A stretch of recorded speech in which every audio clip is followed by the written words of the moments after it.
जैसा कि आज हम हिंदी साहित्य का इतिहास पढ़ाने जा रहे हैं कक्षा 12वीं। तो इसका जो प्रमुख प्रश्न है प्रगतिवाद की विशेषताएं, ये हमारा आज का विषय है। ये आपको 7 अंक का आएगा। इतिहास थोड़ा मुश्किल होता है पढ़ना, लेकिन आपने इसको सही ढंग से पढ़ना है फिर ये, ताकि आपको भूले नहीं। तो पहले जो भूमिका है प्रगतिवाद। प्रगतिवाद बेटा किसे कहते हैं? जिसे हम साम्यवाद कहते हैं। राजनीति में जिसे हम क्या कहते हैं? साम्यवाद कहते हैं। उसी को हिंदी में प्रगतिवाद या समाजवाद कहते हैं। तो 1937 में एक विचारधारा चली थी, जिसमें क्या है, हिंदी साहित्य में एक परंपरा चली लिखने की, जिसमें आम जनता के बारे में लिखा जाता था, बोला जाता था। ठीक है। तो अगला चलिए पॉइंट, इसका पहला ही पॉइंट है शोषकों के प्रति घृणा।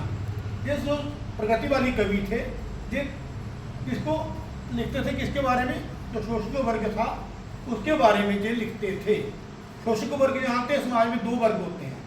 एक होता है शोषित वर्ग, जिसका शोषण किया जाता है। एक होता है शोषक वर्ग, जो बड़ी बड़ी फैक्ट्रियों वाले होते हैं, बड़े बड़े मिलों वाले होते हैं, है ना।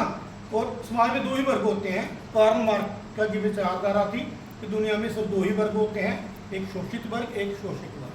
शोषक वर्ग हमेशा जो है वो शोषित वर्गों का शोषण करता है।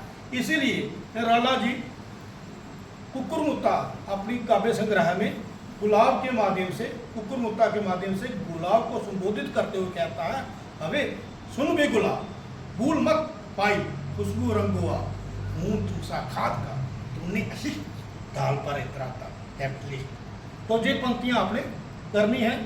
चलिए आगे। शोषितों के प्रति सहानुभूति। शोषित होते हैं जो हमारी तरह बेचारे मध्य वर्ग के लोग, दबे कुचले, मजदूर, किसान, मोची, जो भी ये लोग हैं, इनके प्रति इनको बहुत सहानुभूति रही है। इनको प्रगतिवादी कवियों, इन्होंने हमेशा इनके हक के बारे में लिखा है। इसलिए ये लिखते हैं, भिखारी के बारे में निराला जी लिखते हैं, पेट पीट मिलकर एक चल रहा तो कुटिया टेक, मुट्ठी भर दाने को भूख मिटाने वह आता तो टूक कलेजे के करता, पछताता पछ पर आता। तो चलिए, क्रांति की का स्वर। तीसरी इनकी प्रमुख विशेषता जो थी वो था क्रांति का स्वर। प्रगतिवादी कवि जो है वो समाज में क्रांति लाना चाहते हैं। वो जो है ना, अमीर गरीब का भेदभाव, इसे मिटा देना चाहते थे। ठीक है। इसलिए कवि कहते हैं, पंत जी कहते हैं, गा कोकिला बरसा पाप नष्ट भ्रष्ट हो जीर्ण पुरातन।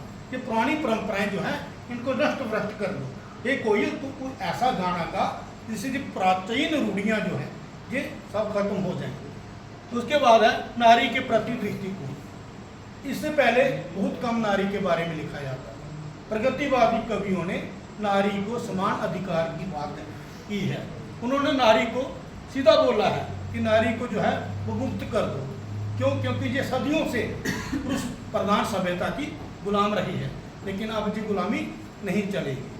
चलिए आगे। ईश्वर के व धर्म का विरोध। प्रगतिवादी कवियों की ये ईश्वर को नहीं मानते, निराकारी, ये नहीं मानते कवि। इन्होंने ईश्वर और धर्म का विरोध किया है। ये कहते हैं कि दुनिया में ईश्वर है ही नहीं, कर्म ही, जिसे हम कहते हैं वर्ग की वार्षिक, कर्म ही पूजा है। कुछ ऐसी विचारधारा इस वर्ग के लोगों की थी।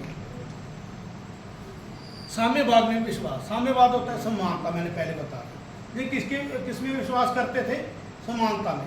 इनका मानना था कि दुनिया के जितने भी लोग हैं सब एक जैसे हो जाए, कोई अमीर ना हो, कोई गरीब ना हो, बस सबके पास जितना धन है दुनिया का, सबके पास उसका बराबर बंटवारा होना चाहिए। तो कला पक्ष। लिखने में जी किस भाषा में लिखते थे? खड़ी बोली। जितने भी प्रगतिवादी कवि हैं उन्होंने खड़ी बोली हिंदी में लिखा है। लेकिन इनकी एक खास देन थी हिंदी में, वो थी मुक्तक छंद, जो लाया था किसने? निराला ने। निराला ने हिंदी साहित्य में मुक्तक छंद लाकर एक नया कविता में आंदोलन चला दिया। अब मुक्तक छंद कौन सा होता है? जिसमें पहली पंक्ति हो सकता है 2 लाइन 2 शब्द की हो, दूसरी पंक्ति हो सकता है 10-12 शब्दों की हो। ठीक है। एक एग्जाम्पल मैं देता हूँ भिक्षु कविता की ही, निराला जी की। जैसे वह आता दो टूक कलेजे के करता। अब पहली पंक्ति में कितने शब्द थे? 2, और दूसरी में बहुत ज़्यादा थे। इसमें तुक ले बंधनों को तोड़ दिया गया। ठीक है, आज जो भी कविता लिखी जाती है, जहाँ हम लिखते हैं वो मुक्त छंद में ही लिखते हैं। निष्कर्ष में हम कहेंगे कि प्रगतिवादी आंदोलन जो था वो आम जनता से जुड़ा हुआ आंदोलन था। तो बच्चों, ये था आज का हमारा विषय।